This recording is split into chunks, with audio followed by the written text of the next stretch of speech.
কিয়ামতের আগে যে মালহামার যুদ্ধ হবে, তখন রাসূল সাল্লাল্লাহু আলাইহি ওয়াসাল্লাম বলেছেন মালহামার যুদ্ধের সময় মুসলমানদের ফুস্তাদ বা তাবু হবে, শিবির হবে এই ফিলিস্তিনের দামেস্কের পাশে আল গৌতা নামে এক জায়গা আছে, ওই গৌতাতে। এবং ঈসা আলাইহিস সালাম এসে যে দাজ্জালকে হত্যা করবেন সেটাও ওই শামে। ফিলিস্তিনের বাবুল লুদ এখনো একটা জায়গা আছে, ওই জায়গাটার নাম এখনো বাবুল লুদ, ওখানে তিনি দাজ্জালকে হত্যা করবেন।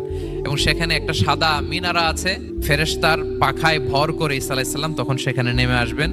ওই ফিলিস্তিনের ওই শাম দেশের ওই মিনারার পাশে তিনি এসে পৃথিবীতে তিনি নুজুল করবেন, নুজুল ঈসা আলাইহিস সালাম। যেখানকার বেথলেহেমে ঈসা আলাইহিস সালাম, জেসাস ক্রাইস্ট তিনি জন্মগ্রহণ করেছেন, ঈসা আলাইহিস সালামের জন্মস্থান।